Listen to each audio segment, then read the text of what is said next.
Sam, I was wondering if you could maybe walk us through maybe the timeline of how Coach Petrino kind of when he first popped up on your radar, and just kind of how this all unfolded over the last week or so. Um, yeah, I mean, I wanted to interview him and I wanted to talk to him. And I think one of the things that I said in one of my criterias that I wanted was a man that loved the University of Arkansas. And it'd be hard to find someone that felt stronger towards Arkansas than Coach Petrino. And so obviously the next step is to talk to the athletic director about that. I interviewed several guys, 5 guys for the job, and Coach was very excited about coming back to Arkansas. And then once I knew his interest back in us, it was really a no-brainer at that point in time. And then it was just all about making the contract and the timeline and all those things work.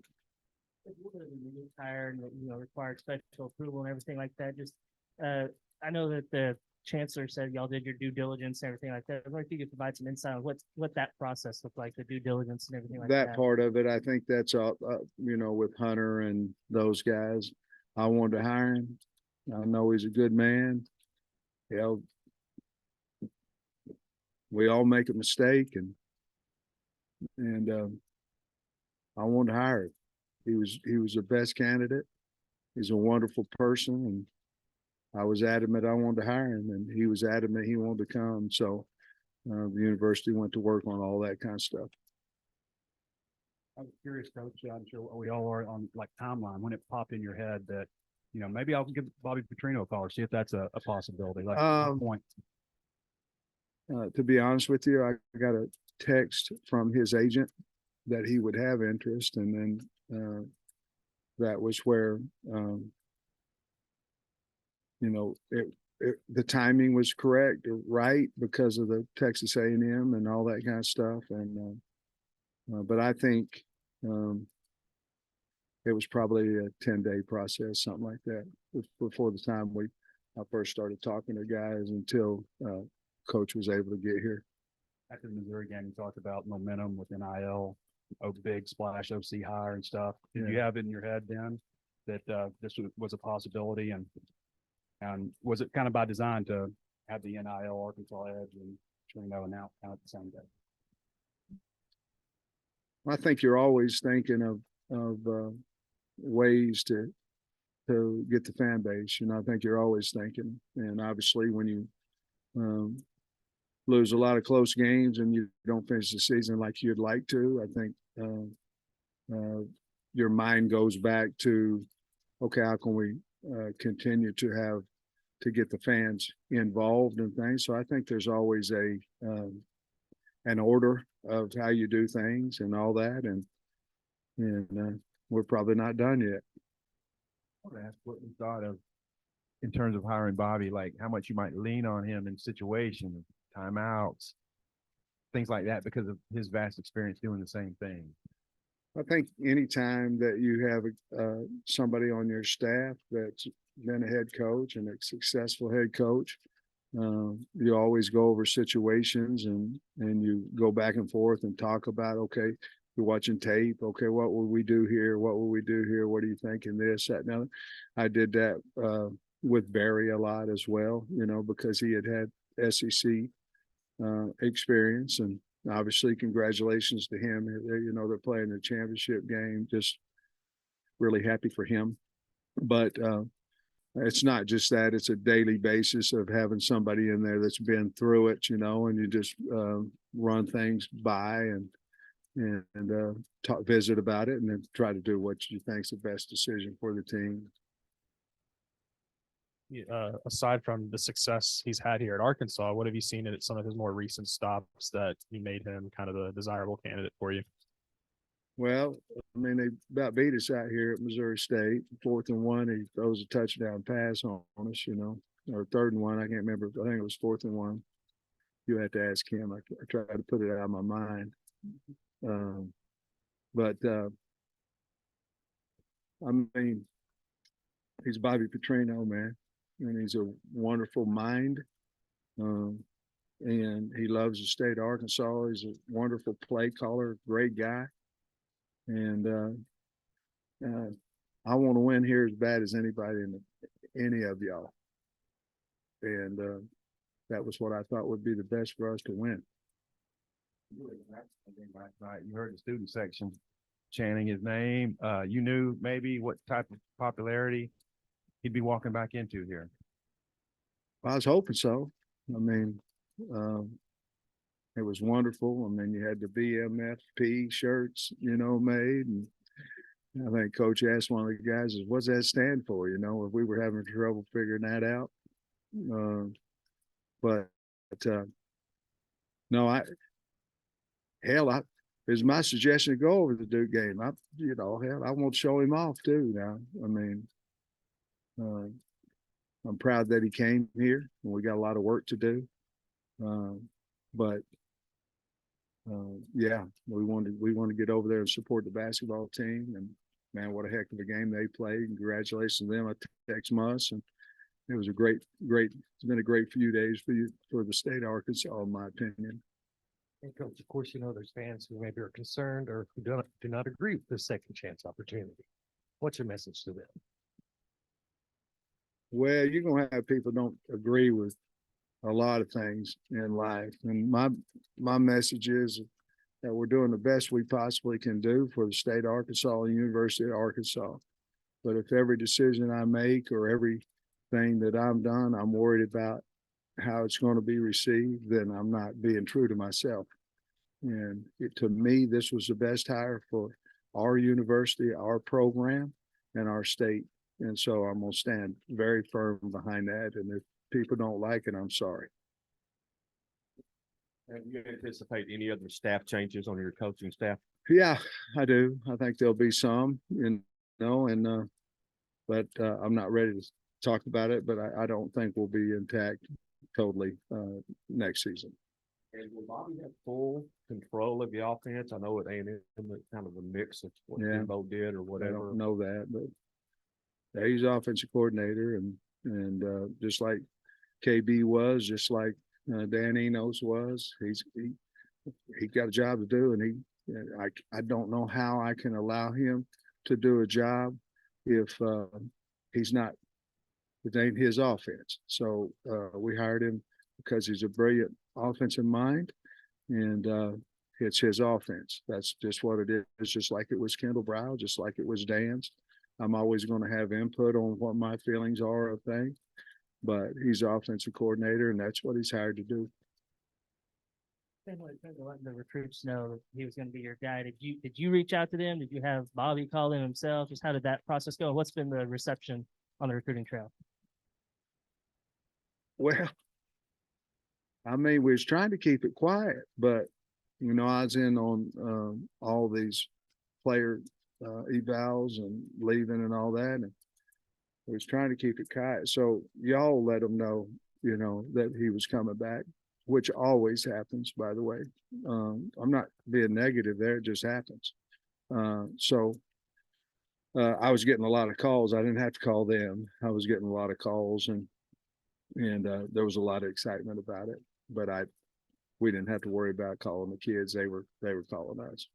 I know the roster is still pretty fluid at this moment, but KJ specifically, do you think, does this maybe hold some weight with him? And would you like to have him come back and have the opportunity to play for?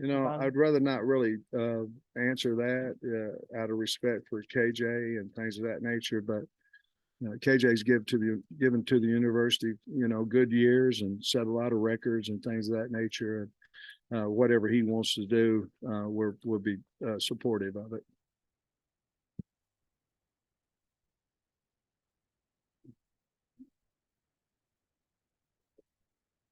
Pick up the phone to talk to him. I'm just curious, like, what's the emotion you feel? I don't know. You got like heat in your back of your neck, or you just calm and collected? Like, what is like your internal feeling when you call him Bobby Petrino about the job? You get a pit in your stomach? I don't know. I don't know. No, well, Is it just cool? Hey, brother, what's up? no. First time or two, I didn't FaceTime him, and after that I did, but, I was trying to be honest with you. I was just trying to find the best man for the job.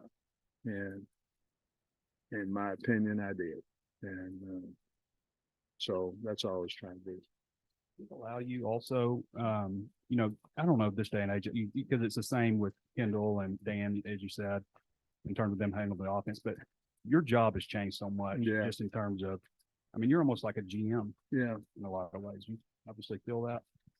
Yeah, I think so. I think Arkansas Edge is, whatever the name is for everybody else. I think that's changed a lot of your head coaching responsibilities, and more than that, time, whether it's raising the money or trying to figure out, where different guys, are going to be able to set in the NIL and all that kind of stuff.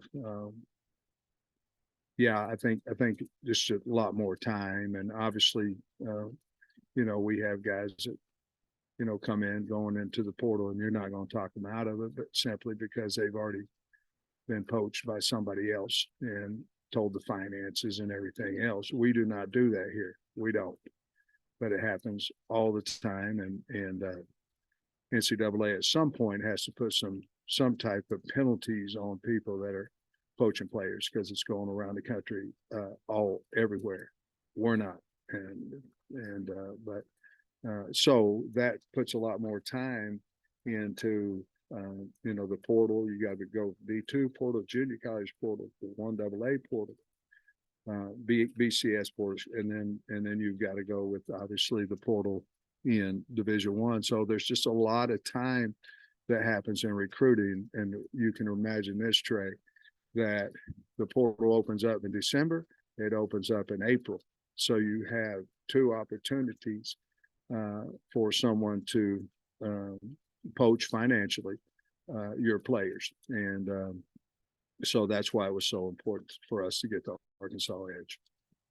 I know I've heard ADs and coaches talk before, like they've always kind of got a list of coaches in mind that if a position ever came open, that they might be interested in them. I'm wondering if, having faced him at Missouri State and having to scheme against him, did that ever cross your mind? Like, hey, if I ever had the opportunity, I might want to have him work for me. I'll be honest, it really didn't. I think the first time that it really did was when I got a text, from his agent. And I was assuming that if I got a text from his agent, that there was some interest there, as well. And so I just picked up the phone, and I don't know if I had hair raised on the back of my neck or not, but I think I just picked up the phone and we visited, so, but once I figured we could do the deal, then the closer that I thought we could get to doing it, the more excited I have about, more excitement I had about it.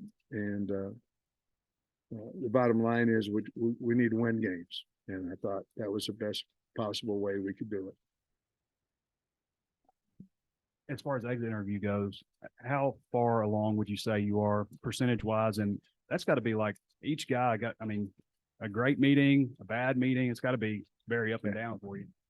I was done I was through it. We had a recruiting meeting at 2:00 this afternoon. I was done about 1:55 and I'm completed. So we went Monday, Tuesday, Tuesday, Wednesday,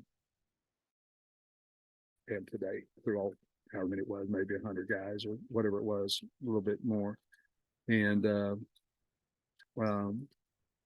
so we're through. And you talk about the portal and all this kind of stuff. I feel really good about where we're at on the football team, but obviously things can change simply because of the fluidity with phone calls to talking to coaches and all this kind of stuff. So we got a great university, a great situation here. Arkansas Edge is helping us tremendously.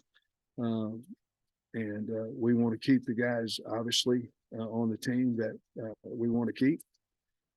But we can't if they don't want to, but that's why the portal's open, and we'll go out and replace them. Coach, take us back to the brief conversation y'all had right after that game out here. And if there's ever been conversations like at conventions with you and Coach Petrino, and if there's any relationship that kind of goes back through the years. To be honest with you, there's a hell of a lot of respect from me for him. And the communication, I don't know, Coach may remember something different, but I think the first time I really spoke to him was when Missouri State was out here. And at that time, I told him that I was grateful for him and thankful for him because we had used everything that he had done here in recruiting, and it was helping us. And I told him that I appreciate him for that. And I can't recall what was said after the game, to be honest with you, but I believe, unless he remembers a different time, I believe that was really the time we had spoke. All right, guys.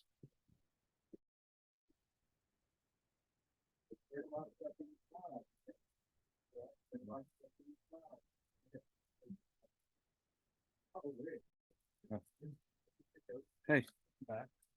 I was curious about the phone call from Coach Pittman, how that went with you, and your agent reached out first. Is that still Russ Campbell? I know that was 12 years ago. No, actually my agent is Christina Phillips, and she didn't tell me about that. I just learned that today. So but I appreciate her. You know, she reached out to me when I was at Missouri State, and she said, "Hey, let's get you back in the game." And I said, Christina, I think I'm just happy doing what I am right now.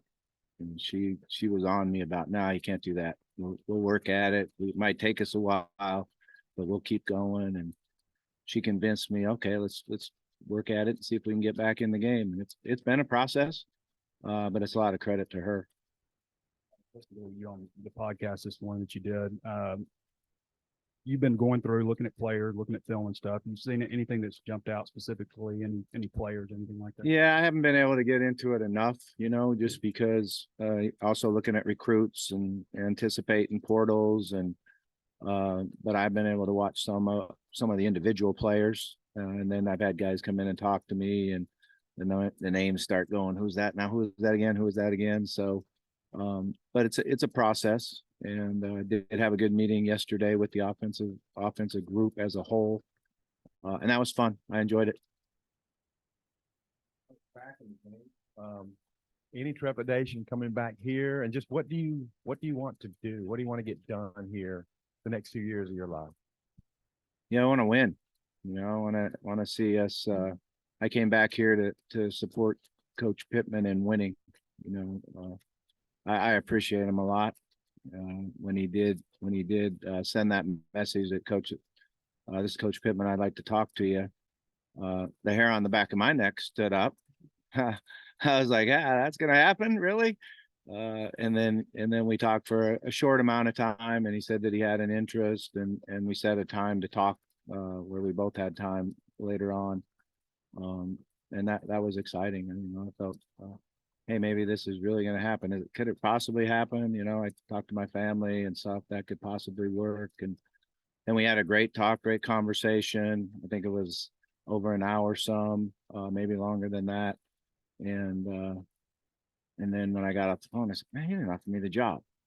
You know, I was a little bit, you know, surprised about that. I thought, man, maybe I need to do a better job interviewing again. So, but it was a process he was going through and taking his time. And I was just anxious to talk to him again.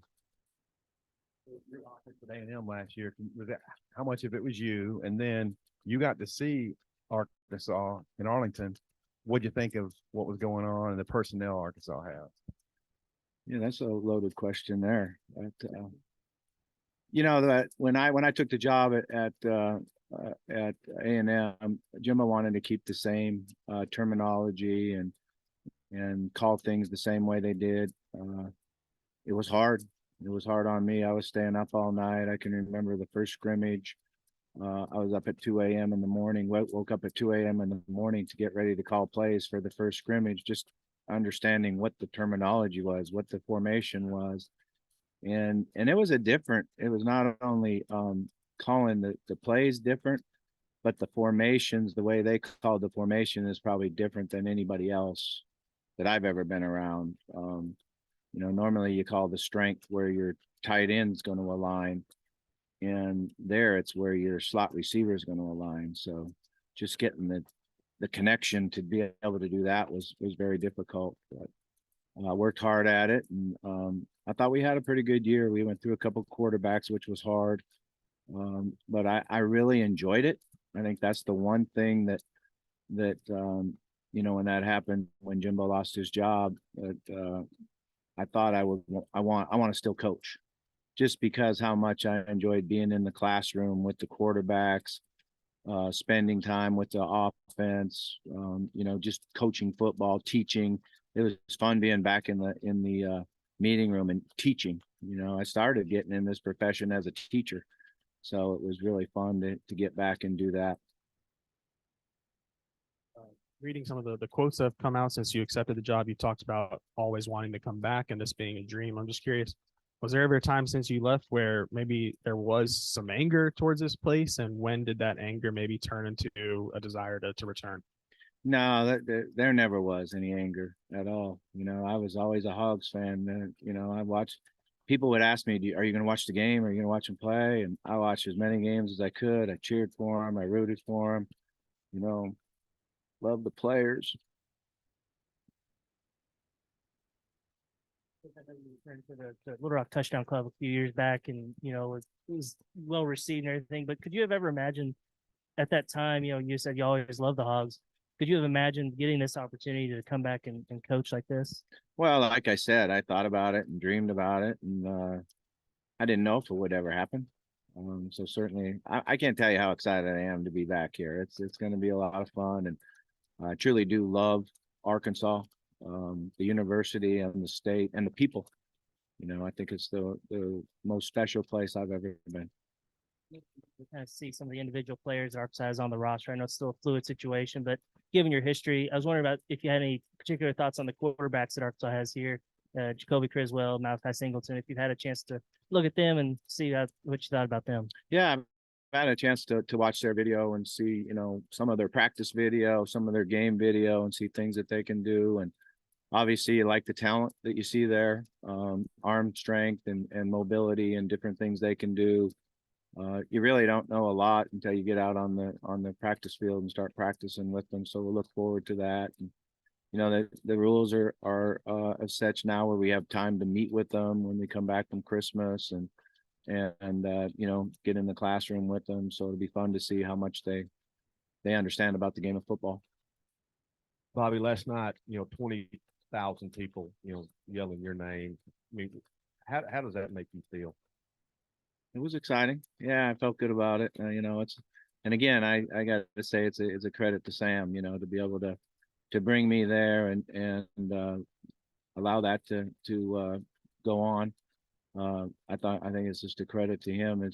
You can see the confidence that he has in himself as a man, and how much he loves the university and wants to do what he believes is best for us to go forward to win. Is a real credit to him. 10 years, how are you different now than you were in 2011? Yeah, I mean, everybody's different, that, and you're different than you were back then. So hopefully I've grown as a coach, as a teacher, as a husband, as a father. I believe totally that I have. Hopefully I'm better tomorrow than I am today. I remember going to the groundbreaking for the Smith Center. I think it was maybe a Friday before a home game, but you never got to get in that building. I assume you've been in there now. Just kind of, what's your thoughts on that building and finally getting to work in there? Yeah, it was fun to walk through it and see it. And yesterday I took my own tour, I guess.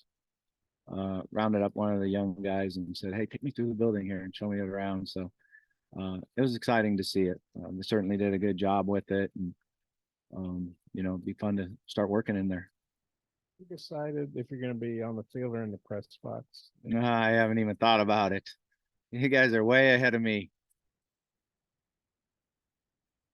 Coach talked about having to learn new terminology. Sam, I'm going to turn you loose on You call it Yeah, what what we you talked want. about was be able to come in and run, run the offense and put the offense in and do that. And, one of the things I've learned throughout my career is that, you utilize everybody and you try to get everybody's input. And certainly I want to see the assistant coaches have their input. And when I interviewed with the coach, we talked about certain things. If he walked in the room and asked me about this, asked me about that, what do I think about that? And I'd say, well, I'd welcome it. There's a reason he's known as the best offensive line coach in America.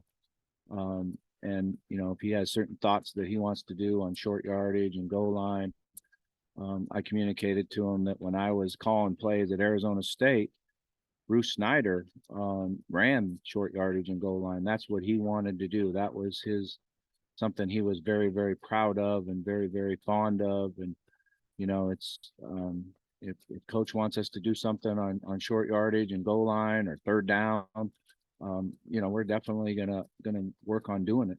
And I think that's how it has to work. That's how it goes. He's the head coach, and we're gonna do as much as we can to keep him satisfied and happy. And that as an assistant, what you try to do is keep the head coach happy, and not chewing you out.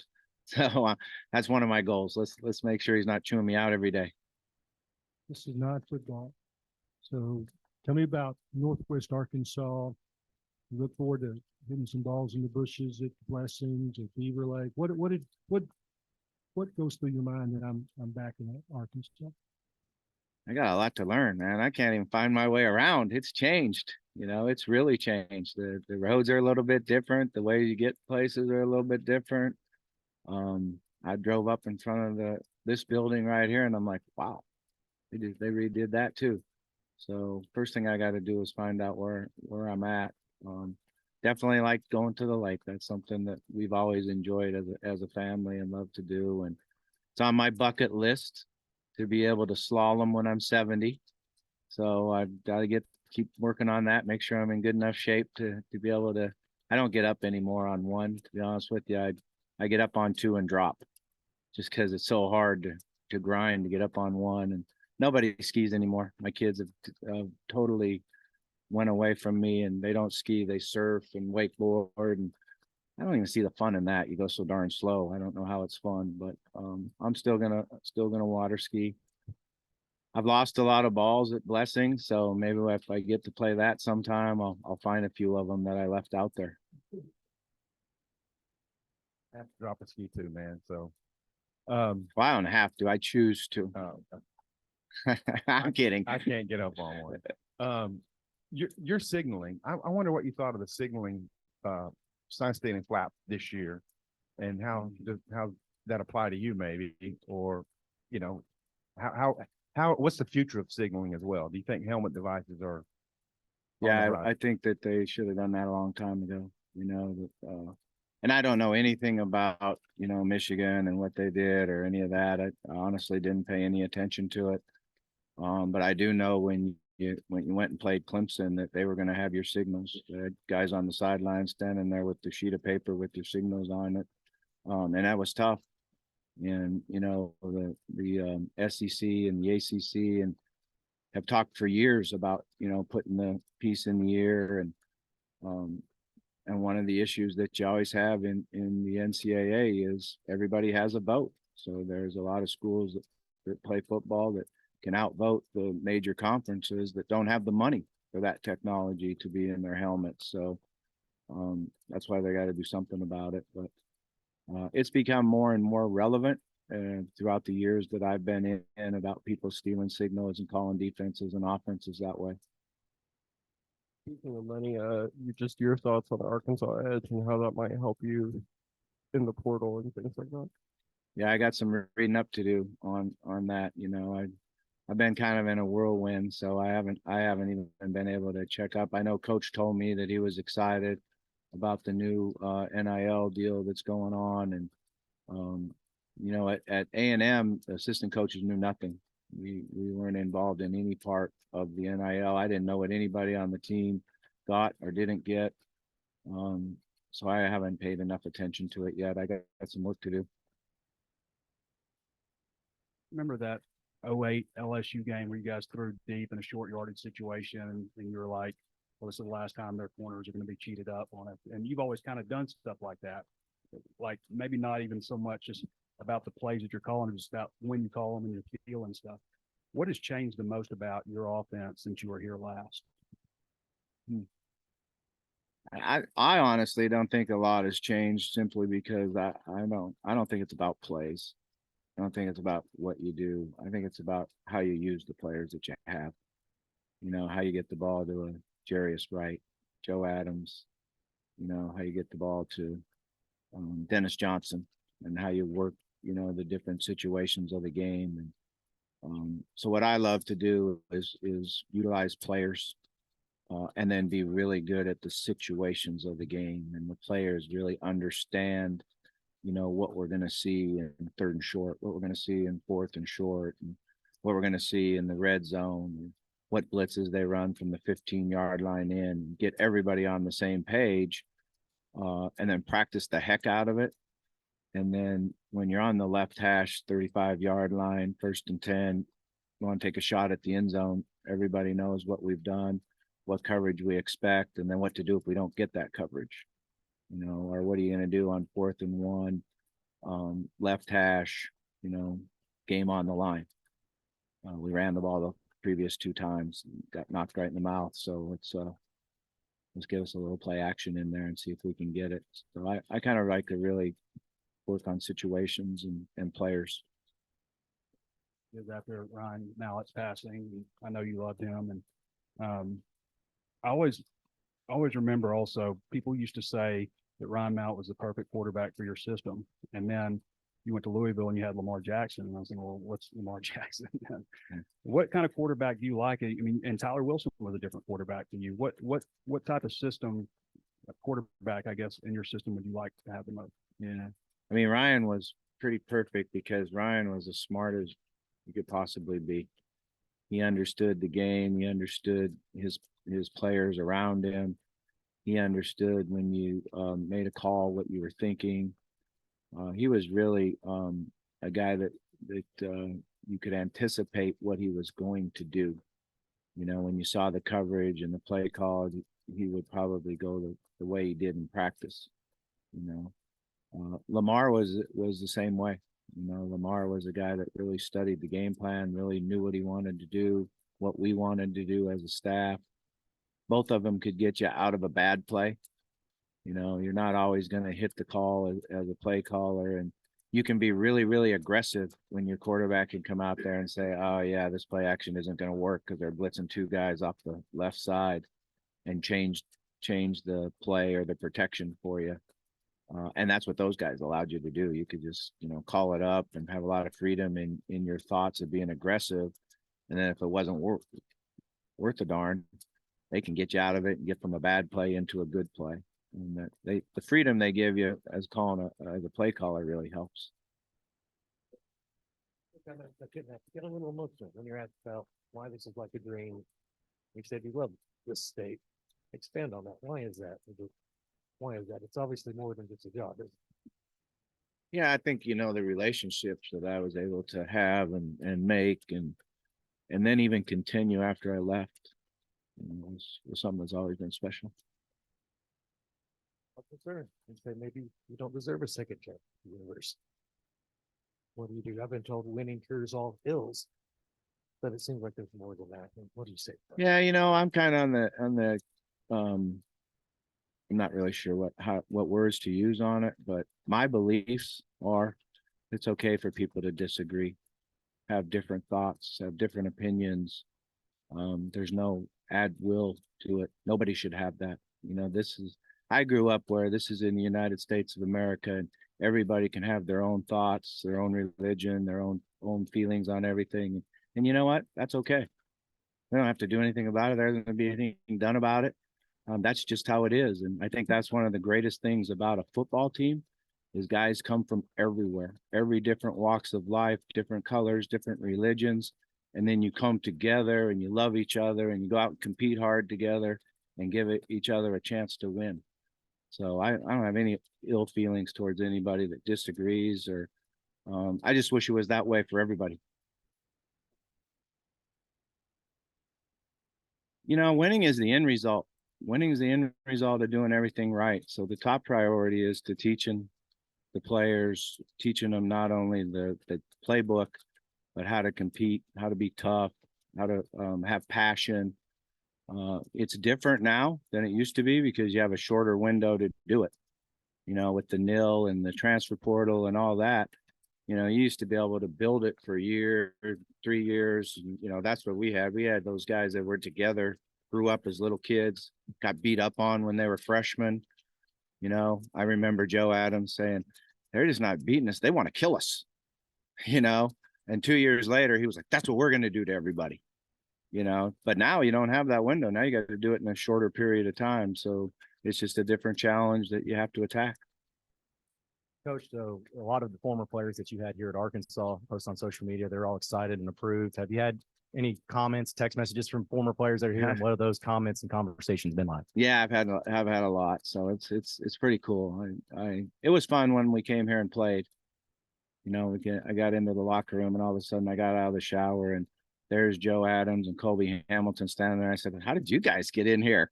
You know, they snuck in the locker room to say hello. So it's been pretty cool. All right. Thanks, guys.